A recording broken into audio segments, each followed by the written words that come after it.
करता म्हणून अंकुश भाई आहेत आणि मतदार तुमच्याकडे कशा पद्धतीने पाहतायत? पण मी पहिल्यांदा आदरणीय मालकांचं मार्गदर्शनाखाली मी जी निवडणूक उभा आहे, जी मालकानं मला संधी दिली, ते मालकांचं मन मोठं आहे. मी एक काम करणारा कार्यकर्ता आहे. अनेक वेळेला काम करणाऱ्या कार्यकर्त्यांबद्दल मनात वेगवेगळी कुशंका असते, परंतु हे मालकांनी स्वतः स्पष्ट केली. काही लोक अपक्ष उभा राहिलेले आहेत. त्या अपक्ष लोकांना मालकांनी स्वतःहून, बाळाजी पाटील साहेबांनी स्वतःहून त्या काही गोष्टी दादा साक्षीदार आहेत.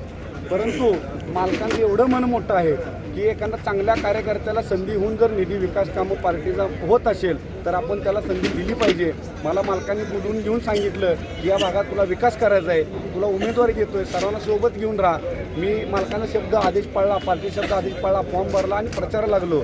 परत काही विघ्नसंतुष्ट लोकांनी ज्या मालकांच्या सोबत 40 वर्ष काम केलं, आदरणीय त्या मालकांचा देखील त्यांनी शब्द पाळलेला नाही, हे मालकांनी स्वतः सांगितलेलं आहे. मालकांचा शब्द मला देखील मालक म्हणले होते, बाबूराव पाटलांचा आमचे संस्कार आहेत. तुला उमेदवारी दिल्यानंतर आमच्या पोटात मनात 1% अंकुश काळं नसणार आहे.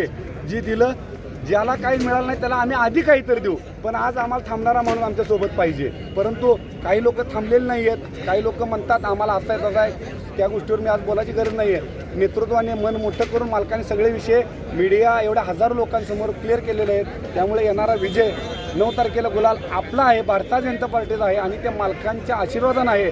या निमित्ताने हे नक्की मी सांगेन. मतदार